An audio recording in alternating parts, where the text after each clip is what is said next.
Welcome everybody to Extreme Off-Road Silly Bills, and today we're dealing with the 1984 Opel Manta 400. Now this is 761 horsepower, 551 pounds-feet of torque from a 3.6 litre turbocharged inline 6 engine, and the vehicle itself weighs 2,297 pounds. It's got all-wheel drive, off-road tyres and off-road suspension, and it can do 0 to 60 in 2.076 seconds. 0 to 100 in 4.595 seconds, and going to a top speed of 211 miles an hour. So yeah, obviously this is a rally car in stock form, so yeah, I'm hoping it can do pretty well on this route. So let's get going.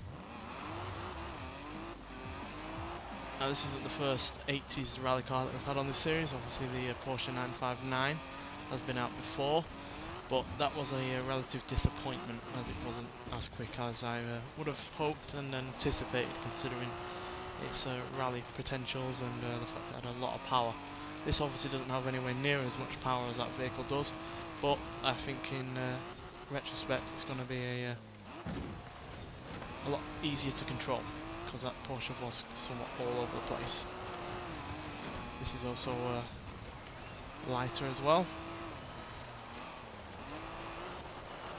And even though it was never meant for all-wheel drive, as you can see, it's handling it really rather well so far. Plenty of oversteer, which is to be expected, I guess, but it's controllable at least.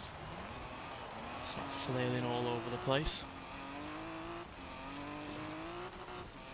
Now, we've not had many cars on this series that were intended for rallying.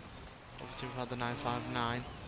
And I guess you could kind of say the Volkswagen Baja Bug was meant for this kind of thing, but that was never meant to go along these kind of routes at this kind of speed. It was more for long distance, because obviously it took part in the Baja race. So yeah, this and the Porsche are really the only fully fledged rally cars to be on the series so far. But there'll be plenty more to come, because there is plenty of them on this game. For now, this Opel is doing really rather well. No real control issues at all. I say that just as we hit a wall, but that's one of the very few instances that we've had trouble with this car. It's got decent acceleration, decent brakes, and yeah. Coming to the final stretch now. So we haven't come top of the class, but we've come very close at 2 minutes 5 seconds .352, which puts us right into third place. We're only just behind the Land Rover Range Rover, and yeah, we're less than 2 seconds behind the Jeep Grand Cherokee Trackhawk. So yeah, very impressed by that, especially considering it's the one of the older cars in that top three. And yeah, obviously it's not as old as the Land Rover, but it's far older than the Jeep and the Ram 2500 Power Wagon that it has knocked into fourth place.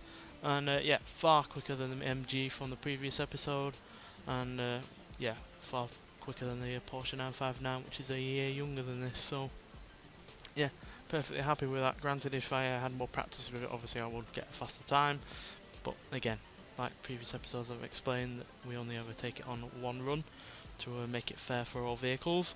But nonetheless, that is still an impressive time, and yeah, very, very controllable, which is the main difference between this and that Porsche, which is why this is nearly 10 seconds quicker than that. All about controllability. Doesn't matter if this had, what, 600 horsepower less or whatever, as long as it's controllable and easy to handle, then you will get a quick time, though obviously some extra power is needed. Nonetheless, thanks for watching, and I'll see you in the next one. Bye.